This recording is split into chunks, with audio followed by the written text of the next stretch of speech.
బంగారు పండ్లు అనేటువంటి అనుదిన వర్తమాన కార్యక్రమం చూస్తున్న మీ అందరికీ ప్రభువైన యేసుక్రీస్తు వారి శ్రేష్టమైన నామంలో వందనాలు శుభములు తెలియజేసుకుంటున్నాను. ఈరోజు మనము ధ్యానం చేస్తున్న దేవుని యొక్క మరొక నామము జెహోవా ఇమ్మెకు అనేటువంటి మాటని జ్ఞాపకం చేసుకుందాం. ఈరోజు అంటే యెహోవా నీకు తోడై ఉన్నాడు అనేటువంటి మాట. మన దేవుడు మనకు తోడుగా ఉంటే ఎన్నో అద్భుతాలు జరుగుతాయని దేవుని యొక్క లేఖనంలో మనం చూస్తూ ఉంటాం. ఈ లోకంలో ఒక మనుషుడే ఇంకొక మనుషుడికి తోడుగా ఉంటే ఇద్దరు కలిస్తే ఏదైనా పనులు చేయగలుగుతూ ఉంటారు కదా. మనము చేయలేనటువంటి, మనము మోయలేనటువంటి ఏదైనా భారం ఉంటే ఎవరైనా మనము తోడు రమ్మని అడుగుతూ ఉంటాం, సహాయం చేయమని అడుగుతూ ఉంటాం.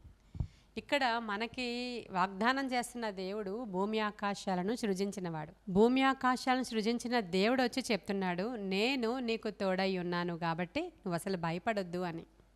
న్యాయాధిపతుల గ్రంథంలో మనం చూస్తాము 6వ అధ్యాయంలో గిద్యోను అనేటువంటి ఒక మనుషుడు మనకు కనబడతాడు. మిద్యానీయులు ఇజ్రాయేలీల్ని బాగా హింస పెట్టి చెరలో, భయంకరమైన చెరలో కొన్ని సంవత్సరాలుగా మగ్గిపోతున్నటువంటి సమయంలో వారి దగ్గర ఆహారం కూడా కరువైపోయినటువంటి స్థితిలో శత్రువు భయముతో ఒకానొక దినాన గిద్యోను అనేటువంటి వ్యక్తి గానుగ చాటున గోధుమలు దొళ్ళగొట్టుకుంటూ ఉంటాడు. ఎందుకంటే శత్రువు వచ్చారు అని అంటే వీళ్ళని కొడతారని, ఈ యొక్క పంటని తీసుకుని పోతారని, అసలు వీళ్ళ చేతికి పంట రాకుండా చేస్తున్నారని, ఇలాంటి భయాలతో దిక్కు తోచని స్థితిలో కరువులో ఖడ్గంలో వాళ్ళు అల్లాడుతూ ఉన్నప్పుడు, అలాంటి పరిస్థితిలో గానుగ చాటుగా వెళ్ళిపోయి గోధుమలను దొళ్ళగొట్టుకుంటూ ఉంటే అతని దగ్గరికి దేవుని యొక్క దూత ప్రత్యక్షం అవడం మనకు 6వ అధ్యాయంలో కనబడుతుంది. దూత వచ్చి ఏమని చెప్తున్నాడంటే, పరాక్రమము గల బలాఢ్యుడా నీకు శుభం, దేవుడు నీకు తోడై ఉన్నాడు అనేటువంటి మాట మాట్లాడుతూ ఉన్నాడు. వెంటనే ఈయనకి తెలుస్తుంది దేవుని యొక్క దూత నాతో మాట్లాడుచున్నాడని. వెంటనే ఆయన ఏమంటున్నాడంటే, గిద్యోను, దేవుడే మాకు తోడై ఉంటే మాకు ఈ కష్టాలు ఎందుకు? మా పితరులతో ఇన్ని వాగ్దానాలు చేశాడు దేవుడు, ఈ వాగ్దానాలు ఏమైపోయినాయి? మా పితరులు ఆహా ఊహో అని చెప్పారు మా దేవుడి గురించి, కానీ మా జీవితంలో ఏం జరిగింది? దేవుడు తోడై ఉంటే మాకు ఈ కరువు ఎందుకు?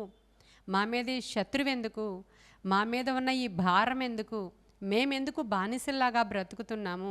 శత్రువు ఎందుకు రెచ్చిపోతున్నాడనే అర్థమిస్తూ అడుగుతూ ఉన్నాడు గిద్యోను. అయితే ఆ మిద్యానీయుల మీదకి నీవు వెళ్ళు, నీవు జయిస్తా వాళ్ళని అని చెప్పినప్పుడు, నేనే పాటి వాడని, అసలు నా గోత్రం ఏ పాటిది? అల్పమైన గోత్రములో నుంచి వచ్చాను నేను ఎలా చేస్తాను ఈ యుద్ధము? నాకేమొచ్చు అనేటువంటి మాటలు గిద్యోను మాట్లాడుతూ ఉన్నప్పుడు ఈ 6వ అధ్యాయము 16వ వచనంలో మీరు చూస్తారు. ఆయన ఏమంటాడంటే, నేను నీకు తోడయుందును గనుక అంతటి మిద్యాను సైన్యాన్ని కూడా ఒక్క మనుషుని హతం చేసినట్లుగా చేసేస్తావు, నువ్వు బయలుదేరు అని చెప్తున్నాడు దేవుడు. నేను నీకు తోడై ఉన్నాను కాబట్టి ఒక్క మనుషుని హతం చేసినట్లు మిడతల దండంత విస్తారమైన మిద్యాను సైన్యాన్ని నువ్వు హతము చేస్తావు అని చెప్పిన మాట. ఈరోజు మనం ధ్యానం చేస్తున్నటువంటి ఈ యొక్క హీబ్రూ వర్డ్ జెహోవా ఇమ్మెకు అనేటువంటి మాట అంటే దేవుడు మనకి తోడై ఉన్నాడు అనేటువంటి మాట.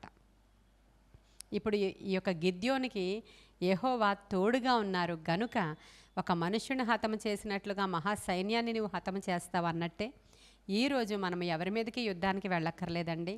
కానీ మనకున్నటువంటి సమస్యలు, మనకున్న ఇరుకులు, ఇబ్బందులు, భయంకరమైన శోధన, శత్రువు యొక్క చెర, ఆ శత్రువు ఏదో ఒక రూపంలో, అప్పు అయినా సరే అది శత్రువే నీకు, వ్యాధి అయినా సరే అది శత్రువే నీకు, ఏ విధమైనటువంటి కోర్టు కేసులైనా అవి శత్రువులే నీకు, ఒక సమస్య అది నీకు శత్రువే. కాబట్టి అలాంటి సందర్భంలో ప్రభువు మాట్లాడుతున్నాడు, మనుషులను ఆశ్రయించావేమో, ఒకవేళ మనుషులు ఉన్నంతసేపు పర్వాలేదులే ధైర్యంగా ఉంది అనుకున్నావేమో, ఈరోజు ఎవరు నీకు సహాయం చేసేవారు లేరేమో, నీ సమస్యను బట్టి అందరూ దూరం అయిపోయారేమో, నేను నీకు తోడై ఉంటాను అనేటువంటి మాట చెప్తున్నారు దేవుడు. హల్లెలూయా! ఎంత గొప్ప వాగ్దానం అండి. ఎన్నో వాగ్దానాలు ఉన్నాయి బైబిల్ గ్రంథంలో, అన్ని వాగ్దానాల కంటే ఇది చాలా గొప్ప వాగ్దానము అంటాను నేను. ఎందుకంటే దేవుడే స్వయముగా వచ్చి నేను నీకు తోడుగా ఉంటాను, నేను నీకు తోడై ఉన్నాను అనేటువంటి మాట గొప్ప వాగ్దానం కాదా? అలాగే గిద్యోను బయలుదేరతాడు. రకరకాల పరిస్థితులు దాటుకున్న తర్వాత అసలు నీవే నాతో మాట్లాడుతున్నావు, నీవే నాకు జయమిస్తావు అనడానికి కొన్ని సూచనలు చూపిస్తావా అని దేవునికి కొన్ని పరీక్షలు పెడతాడు. వాటన్నిటిలో కూడా దేవుడు ప్రూవ్ చేసుకున్నప్పుడు గిద్యోను యుద్ధానికి బయలుదేరాడు. వెళుతున్నప్పుడు 10,000 మందిని పట్టుకొని బయలుదేరి వెళ్ళినప్పుడు ఇన్ని వేల మంది ఎందుకయ్యా? 30,000 మంది ఎందుకయ్యా, 10,000 మంది ఎందుకయ్యా, ఎందుకు ఇన్ని వేల మందిని పట్టుకుని బయలుదేరుతున్నావు నువ్వు? వాళ్ళందరి వల్ల నాకు జయం కలిగిందని రేపు పొద్దున్న అనుకోవడానికి నేను నీకు తోడుగా ఉన్నాను కాబట్టి అంతమంది మనుష్యులు నీకు అక్కర్లేదు. కేవలం 300 మందిని పట్టుకుని బయలుదేరి అంటాడు ఆయన. అక్కడ చూస్తే శత్రువు మిడతల దండంత లెక్కకు మించిన సైన్య సమూహం మీదకి యుద్ధానికి 300 మందిని తీసుకుని బయలుదేరి వెళ్ళాడు. అక్కడ కూడా ఆ మనుషులు ఏమీ ప్రమేయం లేకుండానే ఒక కొండ దివిటి పట్టుకుని వెళ్ళు చాలు, బోర పట్టుకుని వెళ్ళు చాలు, వాళ్ళని నేను నీకు అప్పగిస్తానని మిద్యానీయుడికి ఒక కళ చూపిస్తాడు. గిద్యోను బోర ఊదుతూ ఉండగా, కొండలు బ్రద్దలు కొడుతూ ఉండగా, దివిటి పట్టుకుని వెళుతూ ఉన్నప్పుడు ఆ మిద్యాను దండు వారిలో వారే పొడుచుకొని అక్కడే వాళ్ళు హతమైపోయి అనేకులు పారిపోయి మరలా వీళ్ళు వెనకాల వెళ్ళి వాళ్ళని తరిమి పట్టుకుని చాలా గొప్ప విజయాన్ని గిద్యోనికి దేవుడు ఇస్తాడు. ఎందుకు అంటే దేవుడు గిద్యోనికి తోడుగా ఉన్నాడు. ప్రియమైన దేవుని బిడ్డలారా, ఈరోజు మీకు కూడా ఆయన తోడుగా ఉన్నాడు. ఎంత పెద్ద మహాసముద్రమైనా మీ ఎదుట సమస్య అంత భయంకరంగా ఉన్నా కూడా ఆయన ఆశ్రయించినప్పుడు ఆయన తప్పకుండా సహాయం చేస్తాడు. కాకపోతే కొన్ని సందర్భాల్లో కొంచెం సేపు ఆగు అంటాడు ఆయన, కొన్ని రోజులు ఓపిక పట్టు అంటాడు, కొన్ని రోజులు నిలిచి ఉండు అంటాడు ఆయన, ఇంకా అధికంగా నాతో సహవాసం చెయ్యి అంటాడు ఆయన. శ్రమ కలిగినప్పుడు ఆ శ్రమలో విజయాన్ని ఇస్తాడు ఆయన.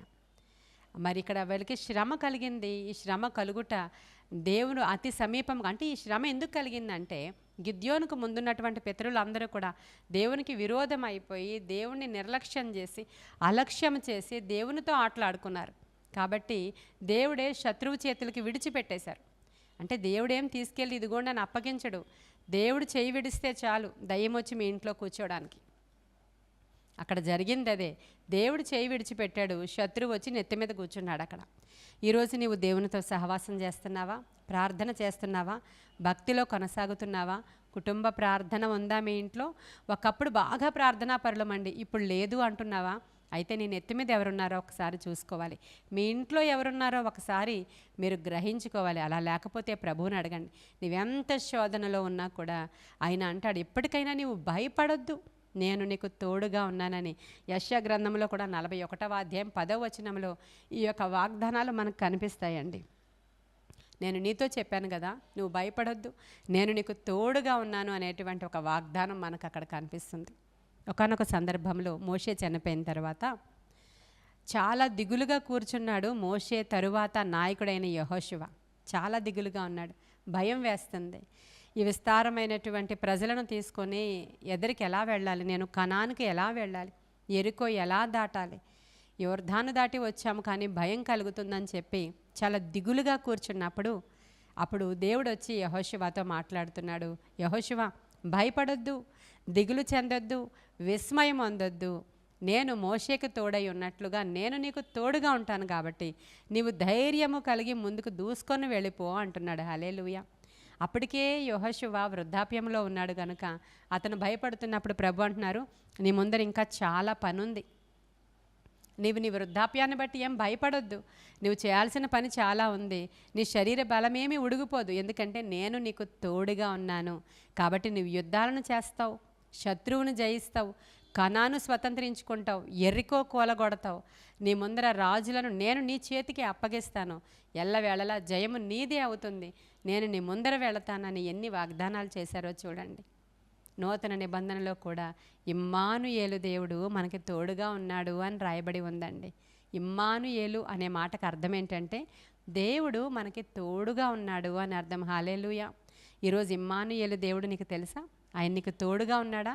నువ్వు తృణీకరించావా? ఒకవేళ చేయి విడిచిపెట్టావా?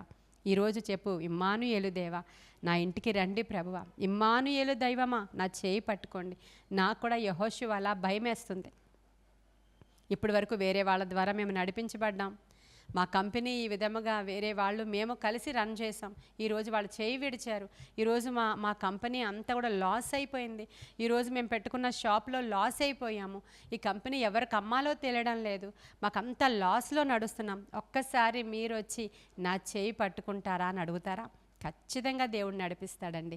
దిగులు పడొద్దు, విస్మయం పొందొద్దు అంటున్నాడు ఆయన. నిబ్బరముగా ఉండు, ధైర్యంగా ఉండు. నువ్వు చేయాల్సిందంతా ఏంటంటే నా ధర్మశాస్త్రానుసారముగా వాక్యానుసారముగా దేవుని యొక్క వాక్యము లేఖనాల ఆధారముగా చక్కగా ముందుకు వెళ్ళిపో. దేవుడు గొప్ప కార్యాలు చేసి నీకు ఏ లాభం ఇస్తాడంటే, దేశంలో దేవుడు ఉన్నతమైన శిఖరాల మీద నిన్ను నిలవబెడతాను అంటున్నాడు. యెహోషువకి దేవుడు తోడై ఉన్నాడని తెలుసుకునేటట్లుగా నేను ఈ దేశంలో నీకు పేరును, ఖ్యాతిని ఇస్తానంటున్నాడు ఆయన. ఒకవేళ దేవుడు ఒక మనుష్యుడికి తోడుగా ఉంటే జరిగేది అది. యోసేపుకి దేవుడు తోడుగా ఉన్నాడంట. కాబట్టి జరిగింది ఏంటంటే, ఆయన ప్రధానమంత్రిగా చేశాడు దేవుడు. మనకి తోడుగా ఉన్నప్పుడు ప్రతి విధమైన అననుకూల పరిస్థితులు పక్కన చుట్టూరు ఉంటాయి, కానీ వాటన్నిటి నుంచి దేవుడు విడిపించడానికి సమర్థుడు. ఎందుకంటే ఈయన తోడుగా ఉన్నాడు కాబట్టి, ఆయన చేపట్టుకుని నడిపిస్తున్నాడు కాబట్టి, ఆయన యొక్క సెక్యూరిటీ నీకు ఉంది కాబట్టి, ఆయనే అంతటి సృష్టికర్త, భూమి ఆకాశాలను సృజించినవాడు నీతో ఉన్నాడు కాబట్టి, ఇంకా దేనికి భయపడాలి మనం, దేనికి వెరవాలి? కాబట్టి ఇటువంటి గొప్ప దేవుని యొక్క సహాయం ఈరోజు ఎక్స్పెక్ట్ చేస్తున్నారా? గిద్యోనుకు జయమిచ్చిన అదే దేవుడు, యెహోషువకి జయమిచ్చిన దేవుడు, ఇమ్మానుయేలు దేవుడు మనకి తోడుగా ఉండి నడిపించడానికి ఇష్టపడుతున్నాడు. కాబట్టి కొన్ని మాటలు మీరు ధైర్యం తెచ్చుకోవాలని ఇప్పుడే లేచి ప్రభు యొక్క చేయి మీరు పట్టుకోండి. ఆయన నీ చేయి పట్టి నడిపిస్తాడు. ఆయన సహాయం మనకి ఎంతైనా అవసరం. ఈరోజు యెహోవా ఇమ్మెకుగా మన పంచలో దేవుడు గొప్ప కార్యాలు జరిగించాలని ఆశపడుతూ ఉన్నాడు. ఈ కొన్ని మాటలు దేవుడు మన వెనుకడిలో దీవించునుగాక. ఆమేన్. ప్రార్థన చేసుకుందామా? మహాపరిశుద్ధుడవైన తండ్రి, మహోన్నతుడవైన దేవానికి వందనాలు. నిత్య నివాసి సత్యస్వరూపినికి వందనాలు. నీ గొప్ప కార్యాలు బిడ్డల పక్షముగా జరిగించండి, తోడుగా ఉండండి, ధైర్యం ఇవ్వండి, ఆత్మకార్యాలు జరిగించండి. తోడుగా ఉన్నప్పుడు సముద్ర జలాలను వారు దాటగలుగుతారు ప్రభా. తోడుగా ఉన్నప్పుడు అగ్ని వారిని ఏమీ చేయదు ప్రభా.